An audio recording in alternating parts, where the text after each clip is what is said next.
It's a wet and rainy, cold, late September day in southeast Michigan. So we're almost at the end of the season, but we are not there yet. You can see the fall crops, the cabbages, the broccoli, the carrots. They're all doing pretty good, the peas. But there is one summer crop that I have not talked about all year that I'd like to talk about, and those are the Luffa gourds.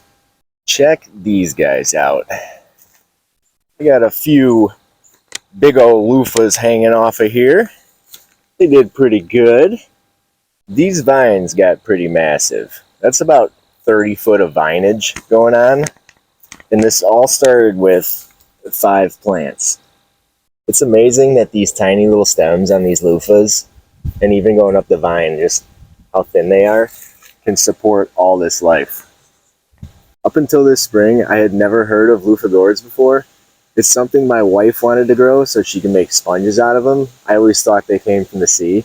So she started some seeds in potting soil in trays, and they sprouted up, and within a few weeks they were about 2 foot long, which is not the ideal transplanting size. You usually want that second set of true leaves to form, and then you put them out. But I took them, hardened them off, found a spot for them, and just let them do their thing, grow up the side of this fence. And while hardening them off, I forgot them in the driveway one day, and the sun beat down on them, completely wilted them, thought they were goners, put them in the garage, and they recovered like nothing happened. These truly were a very easy plant to grow. I've seen a lot of things saying they're pretty tough to grow. Super easy.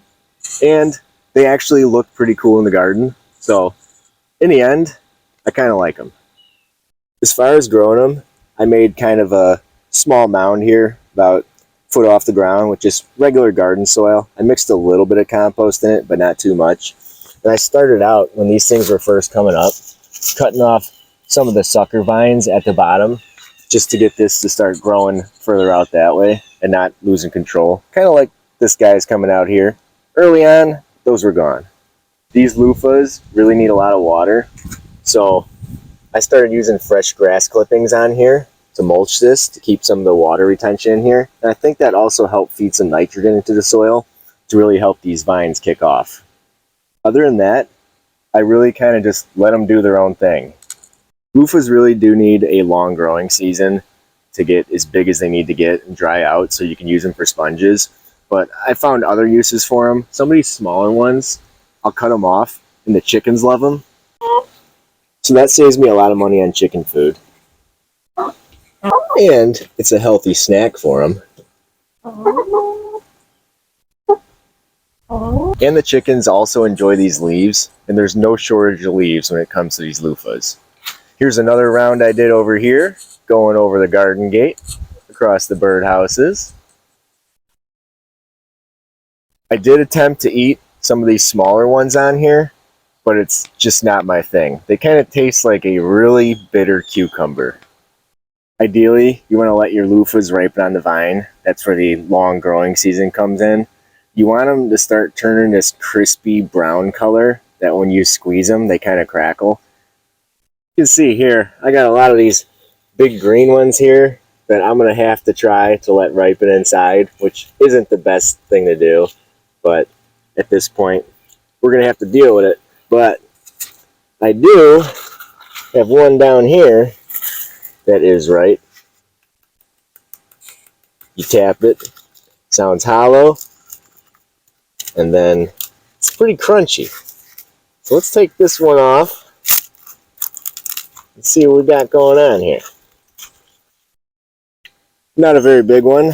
I got some of these big green ones over here pushing 30 inches. Got a few 2-footers hanging out there.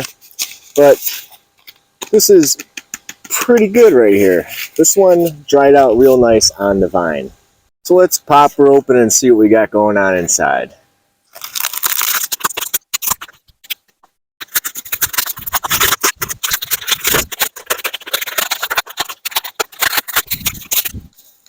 That came off pretty easy, being nice and dry. I see a lot of seeds in here too. I could save these and plant these next year if I wanted to. I might save some from some of the bigger loofahs. These seeds in here that are black are supposed to be the viable seeds. Pretty cool. It's a nice eco-friendly sponge or body scrub if you want to use it for that. I'm sure that's what we'll be using them for. And I got plenty more to come, so I think we're covered for a while.